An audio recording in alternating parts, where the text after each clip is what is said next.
Vídeo de hoje do canal do Nicola repleto de informações de mercado, o futuro de Renato Kaiser, que já tem 2 interessados. Será que o Corinthians pode entrar nessa lista? Falo sobre Adrielson, zagueiro que pertence ao Sport, não deve ficar na Ilha do Retiro e é cogitado no São Paulo. Informação importante sobre o futuro de Alexandre Pato, será que ele pode jogar no Fluminense? Falo também sobre Fábio Gomes, que tem possibilidade de deixar o Atlético Mineiro, as últimas do Palmeiras, com os percentuais dos atletas recém-promovidos ao time principal, incluindo Hendrick, Luiz Guilherme e Companhia Limitada. Falo ainda sobre Carlos Sanches, meio-campista do Santos, já viveu fase bem legal com a camisa do Peixe. Será que ele pode se mandar para o Cruzeiro? Tudo isso e muito mais a partir de agora. Não sem antes me apresentar, sou Jorge Nicola, jornalista esportivo com passagens por Diário de São Paulo, ESPN, Rádio Bandeirantes, entre outras. E a missão por aqui é deixar você super bem informado sobre as coisas do seu time do coração. Só queria pedir para deixar like, aquele velho joinha que ajuda bastante, beleza?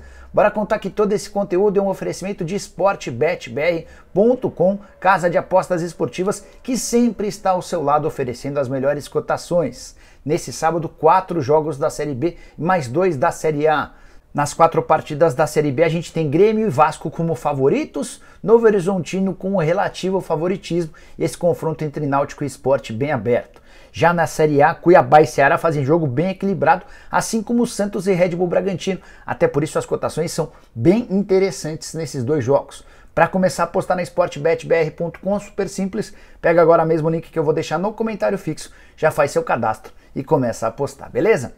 Bora começar o vídeo com o tradicional giro de notícias e a primeira informação é sobre Flaco Lopes, que desembarcou na noite dessa sexta-feira em São Paulo. Foi recepcionado por jornalistas e chegou a dizer que está muito contente com a nova missão. Vai ser o camisa 9 do Palmeiras, o tão esperado centroavante que Abel Ferreira pede desde março do ano passado, argentino contratado do Lanús, negócio mais caro da história do Palmeiras, 14 milhões e 300 mil dólares. Bora contar também uma curiosidade envolvendo o Verdão. Gustavo Gomes, zagueiro, já tem 5 gols no Campeonato Brasileiro. Pois saiba que o paraguaio já tem mais gols do que o Roger Guedes, atacante do Corinthians, com 4 gols. E agora a coisa mais maluca ainda, mais gols do que Gabigol, que só balançou as redes 3 vezes no Campeonato Brasileiro. Bora falar também a respeito de Riquelme, que é diretor do Boca Juniors. Nos últimos dias, ao longo dessa semana, ele entrou em contato com o staff do Arturo Vidal. A ideia era tentar entender as condições do negócio para saber se o Vidal pode ou não jogar no Boca Juniors, atleta que está deixando a Inter de Milão. Seu contrato termina agora, no dia 30 de junho.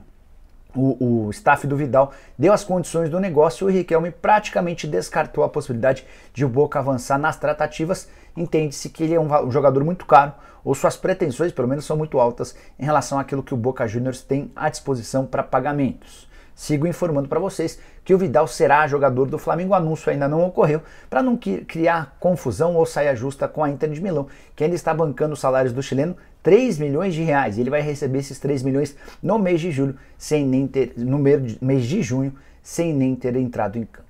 Bora falar agora sobre Carlos Sanches. Vários torcedores do Cruzeiro, na live dessa sexta-feira no programa do Nicola, perguntaram se o Sanches poderia virar jogador do Cruzeiro. Sanches que passa por momentos difíceis. Na atual temporada jogou apenas 4 vezes. Muitas vezes ele nem é levado para o banco de reservas por causa do limite de estrangeiros impostos pelo futebol brasileiro. Você só pode levar 5 atletas para o time principal ou para o banco de reservas. Como o Santos já tem vários outros estrangeiros indicados pelo Fabian Bustos, quase sempre o uruguaio é preterido, não vai nem para o banco de reservas. Sanches só fez um jogo com a camisa do Peixe desde a chegada de Fabian Bustos. Contrato até junho de 23.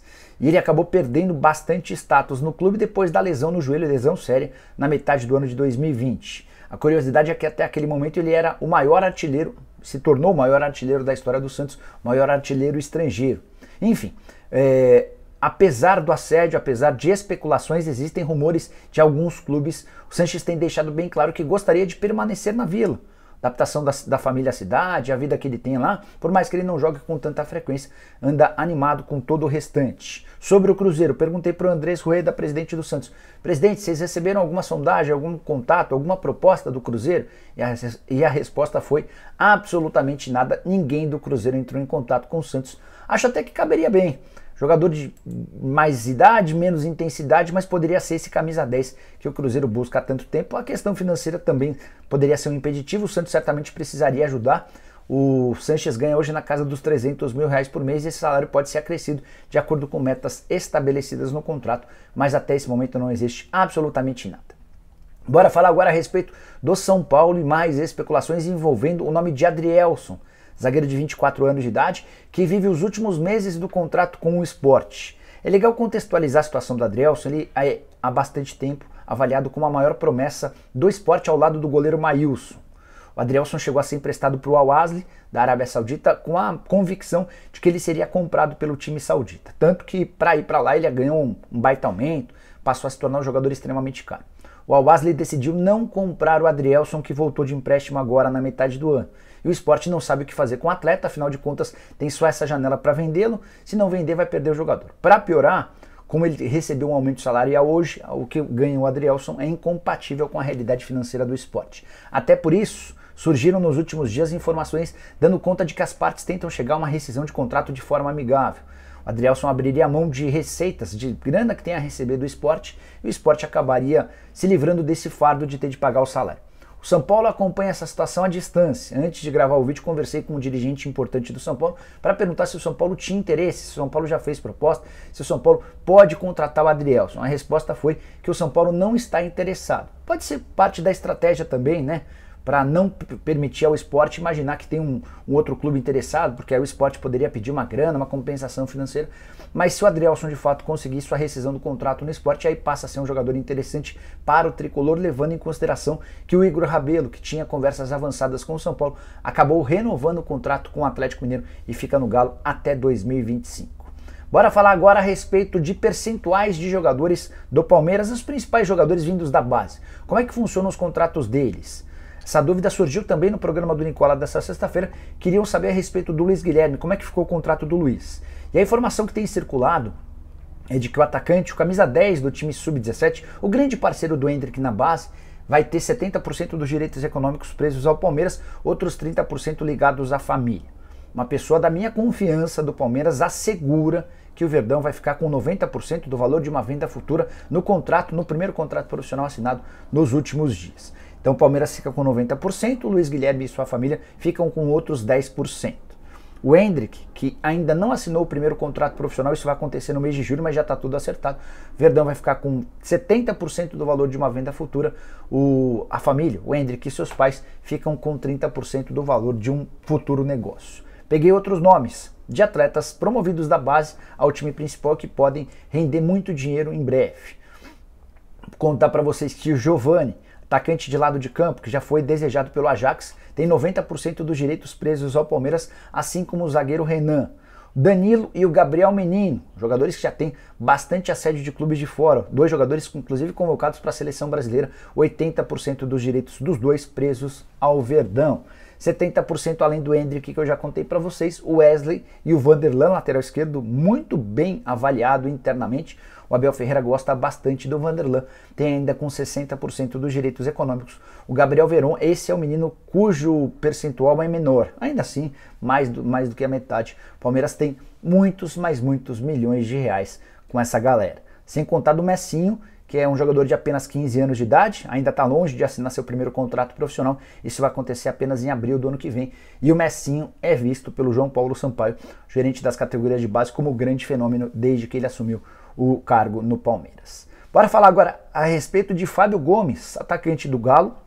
O Atlético nunca vai admitir isso de forma pública, mas a intenção do Galo é vender o Fábio Gomes nessa janela de transferências, até para que possa abrir esse espaço para a vaga de centroavante e essa vaga seja utilizada ou reocupada pelo Allan Kardec. O plano dos sonhos do Galo era negociar o Fábio Gomes, tentando até recuperar parte daquilo que foi investido, para poder contratar o Allan Kardec, que está livre no mercado. Fábio Gomes tem 25 anos de idade, foi comprado por $1,5 milhão, que equivalendo a 50% dos direitos econômicos. Os outros 50% seguem com o Oeste, que é meio que um sócio do Galo nas tratativas. Antes de gravar o vídeo, conversei com um dirigente do Oeste para saber se existe alguma proposta pelo Fábio Gomes, seja da Major League Soccer, futebol nos Estados Unidos, ou no México. Eram os dois mercados onde mais se ouvia especulações envolvendo o Fábio Gomes. E essa pessoa do Oeste respondeu que até agora só burburinhos, ou seja, só especulações, nada oficial, de papel timbrado preto no branco. É importante contextualizar que o Fábio Gomes já jogou no futebol da Major League Soccer, esteve no New York Red Bulls, até com bons números na temporada passada, ou seja, deixou um cartaz ligeiramente bacana por lá. Já no Atlético não conseguiu vingar. Depois de 13 partidas, só 3 gols e 2 assistências, reserva do reserva, tem tido muito menos chances, por exemplo, do que o Sacha, que é o reserva imediato do Hulk. Você gostaria de Allan Kardec? Toparia negociar o Fábio Gomes por quais cifras? Use o espaço para comentários para dizer o que você pensa a respeito dessa história, beleza? Mudando de assunto, quero falar agora sobre Renato Kaiser, atacante que pertence ao Fortaleza, contratação mais cara da história do futebol cearense. Definitivamente o Kaiser não vingou. Na atual temporada, 23 jogos, só 3 gols e 2 assistências, tem sido nas últimas partidas muito mais reserva do que titular, em algumas partidas nem entra. E a situação ficou absolutamente definitiva, ele está fora do Fortaleza depois dos acontecimentos antes do jogo contra o Avaí, derrota por 3-2 em Santa Catarina. No treino pronto, Renato Kaiser alegou uma contusão muscular, mas nem passou por exames, nem nada, ficou no celular enquanto o treino estava rolando. O pessoal do Fortaleza não gostou, o Kaiser também já estava bastante irritado com a condição de reserva e não há mais clima para que ele continue. O empresário do Renato Kaiser, Luiz Taveira, já foi autorizado a buscar negócios. E quero contar para vocês de forma exclusiva que já existem 2 primeiros interessados. O Grêmio e o Atlético Paranaense já demonstraram a intenção de ficar com o jogador. Agora, resta a parte mais complexa de tentar evoluir nas negociações, se vai ser empréstimo com opção de compra, se vai ser em definitivo, como é que pode se dar esse acordo. Muitos corintianos querendo saber se o Renato Kaiser pode pintar no Parque São Jorge, até porque o Corinthians precisa de um centroavante depois da rescisão do contrato do Jô. Conversei com o Taveira, perguntei para ele, ele respondeu o seguinte, abre aspas, não tem nada, nem sondagem, fecha aspas. Isso pode acabar evoluindo? Certamente pode, até porque o Corinthians ainda não tem a definição sobre a compra ou não de um jogador para essa posição.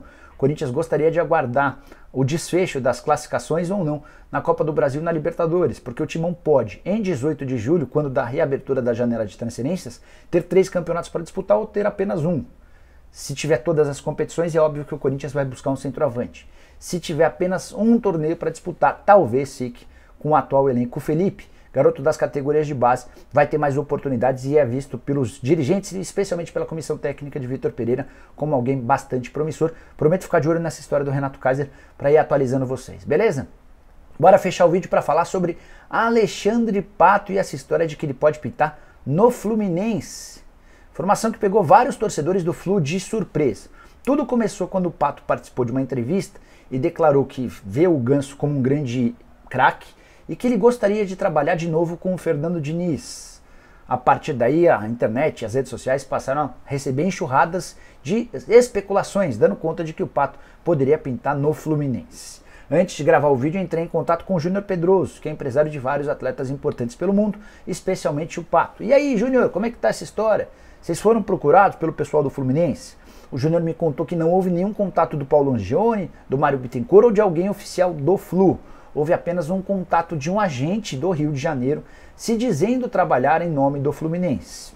Não é o hábito, não é o praxe, não é o comum. Em geral, nesse tipo de situação, é um dirigente do próprio clube quem entra em contato com o empresário. Enfim, só para trazer todos os lados para vocês. A real sobre Alexandre Pato. Ele não quer continuar no Orlando City. Gostaria muito de voltar ao Brasil na janela da metade do ano. E teve até, inclusive, uma proposta oficial do futebol turco, também se recusou a jogar na Turquia. A ideia do Pato é deixar o Orlando City vir para o Brasil. Aí você deve estar se perguntando, mas por quê? Se ele está jogando no Orlando City, se a coisa está boa por lá. Enfim, a verdade é que ele não se sente valorizado. No ano passado, o salário é ridículo. Nesse ano houve uma pequena valorização. O salário do Pato para toda a temporada é de 400 mil dólares ou pouco mais de 2 milhões de reais. Você divide por 12, lá nos Estados Unidos paga-se apenas 12 meses, ele tem 166 mil reais por mês. Esse valor nem é líquido, é o bruto. Ou seja, com os descontos, o Pato está recebendo um dos menores salários da carreira dele. Certamente, se ele viesse para qualquer clube de futebol no Brasil, receberia um salário maior. Você gostaria de Alexandre Pato no seu time do coração? Use o espaço para comentários, opina, esquece de deixar like, de se inscrever no canal, aquela coisa toda, beleza? A gente volta mais tarde com informações sempre importantes. Abraço, tchau!